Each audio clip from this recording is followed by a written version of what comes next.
तो अगर कोई भी नफ़रत की छोटी दुकान, बड़ी दुकान, नफ़रत का बिग बाज़ार, नफ़रत का स्मॉल शॉप, नफ़रत की बड़ी शॉप लगा रहा है तो यकीनन लगा सकता है। लेकिन याद रखना, आज से 5 साल, 10 साल, 15 साल और 20 साल के बाद भारत के जवानों के हाथ में गरीबी का कटोरा आ जाएगा। सो अगर सच्चे देशभक्त हो और सच्चाई से देश को समझते हो तो ये समझ लो कि नफ़रतों की दुकान उजड़ने वाली है, मोहब्बत का चमन हमेशा हमेशा खिलने वाला है।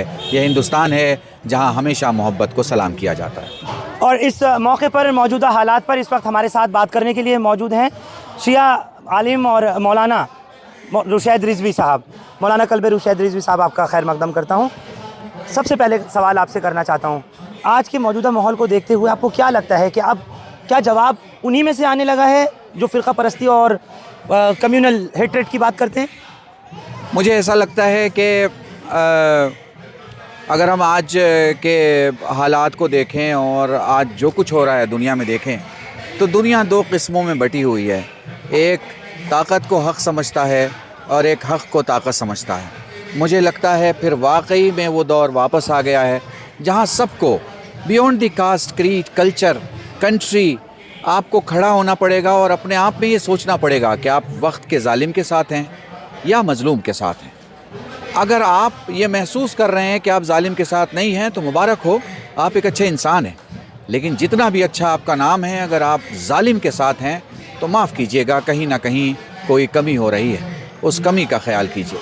मैं बस इतना ही कहना चाहूँगा, इस वक्त पूरी दुनिया देख रही है और पूरी दुनिया इस बात को ख़ास तौर से अंडरस्टैंड कर रही है कि जब कहीं कोई बातचीत चल रही है, कोई अंडरस्टैंडिंग चल रही है, कहा जा रहा है कि बातें हो रही हैं, पहला दौर हो गया, दूसरा दौर हो गया, तीसरा दौर हो रहा है, और उसके दरमियान अगर रमज़ान के महीने में रोज़े के हालात में, जबकि जंग व जदाल से सारी उम्मत मुस्लिमा दूर रहती है, उस वक्त अगर हमलेबाजी की जाए तो इसका मतलब ये है कि सामने वाला हालत दिफा में अपने लिए जो कदम उठाए वो कदम उठाना उसके लिए वाजिब है, अपनी भी ज़िंदगी के लिए और अपने कौम, मिल्लत, अपने मुल्क, अपनी ज़मीन। तो मैं इस वक्त इतना ही कहना चाहूँगा कि जो मज़लूमों का कत्ल किया गया माजी में वो गलत था और जिन जालिमों ने किया वो गलत थे। और अब आगे जो दुनिया देखने जा रही है वो ये देखने जा रही है कि फिर वापस जालिम अपने जुल्म की इंतहा पर इस बात पर फ़ख्र करेगा कि हमने फ़लाँ चीज़ को टारगेट कर लिया, हमने फ़लाँ बिल्डिंग उड़ा दी, हमने फ़लाँ कुछ कर लिया। लेकिन बहुत कम लोग रहेंगे जो इस बात को सोचेंगे कि सच क्या है और झूठ क्या है। अगर आज से पहले आपने अपनी आंखों को कभी सुना नहीं है तो इनको सुनना शुरू कीजिए, इनको जो चाहिए वो दीजिए। रूबी एंड रूबी ऑप्टिशियंस पे इनको सुना जाता है और इनकी ज़रूरत के मुताबिक इनको जो चाहिए वो दिया जाता है। आंखों की जमानत, आंखों की हिफाजत, रूबी एंड रूबी ऑप्टिशियंस। मौलाना कल्बे रुशैद रिजवी साहब, बस एक सवाल आपसे और करूंगा। अगर हम अपने मुल्क और मिल्लत की बात करें, हम देखें कि यहाँ पर क्या कुछ नहीं हो रहा, जिस तरीके के हालात हैं। एक पार्क में नमाज़ पढ़ रहे हैं नमाजी तो उसको आकर के पीटने लगते हैं, कहीं किसी दुकान पर जाकर के कोई बंद कराने लगता है कि ये मंगलवार को गोश्त नहीं मिलेगा, कहीं किसी मौलाना को मारने, लेकिन उन्हीं के बीच में से कोई दीपक कुमार कश्यप बन जाता है मोहम्मद दीपक।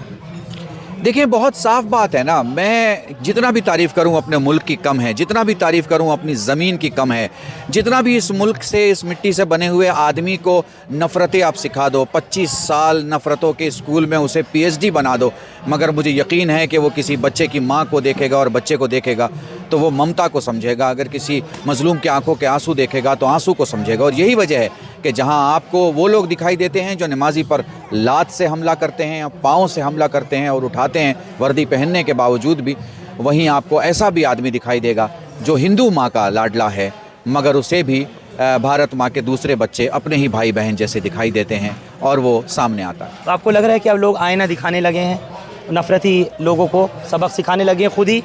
मैंने अपने 2-3 लास्ट इंटरव्यू में कहा है, देखें आप खुद भी इस बात को समझें, आज से 70 साल पहले हमारे देश की नफ़रत की बुनियाद पर, यानी भारत से नफ़रत की बुनियाद पर एक मुल्क बनाया गया, उस मुल्क में नफ़रत की खेती की गई। उस मुल्क की कहानी यह है कि जितने भी लोग हैं, ऑफिसर हैं, वो हमारे मुल्क की नफ़रत में ही गुफ्तगू करते हैं। क्या हुआ? वहाँ आटा तनख्वाह से ज़्यादा महंगा हो गया, तो अगर कोई भी नफ़रत की छोटी दुकान, बड़ी दुकान, नफ़रत का बिग बाज़ार, नफ़रत का स्मॉल शॉप, नफ़रत की बड़ी शॉप लगा रहा है तो यकीनन लगा सकता है। लेकिन याद रखना, आज से 5 साल, 10 साल, 15 साल और 20 साल के बाद भारत के जवानों के हाथ में गरीबी का कटोरा आ जाएगा। सो अगर सच्चे देशभक्त हो और सच्चाई से देश को समझते हो तो ये समझ लो कि नफ़रतों की दुकान उजड़ने वाली है, मोहब्बत का चमन हमेशा हमेशा खिलने वाला है। यह हिंदुस्तान है जहां हमेशा मोहब्बत को सलाम किया जाता है। बहुत बहुत शुक्रिया आपका मौलाना रुशैद रिजवी साहब। तो कहा कि नफ़रतों की जो दुकान है वो उजड़ने वाली है और हमेशा हमेशा मोहब्बतों का चमन जो है वो रहने वाला है। बहुत बहुत शुक्रिया हमारे साथ इस खबर पर साथ बनने के लिए। हिंदुस्तान लाइव फरहान याहिया यूट्यूब पर सब्सक्राइब कर सकते हैं और क्लिक कर सकते हैं बेल आइकन हमारी खबर की पहली नोटिफिकेशन के लिए। फेसबुक पर हमारा page Hindustan live Farhan Yahiya follow और लाइक कर सकते हैं। Thank you for now.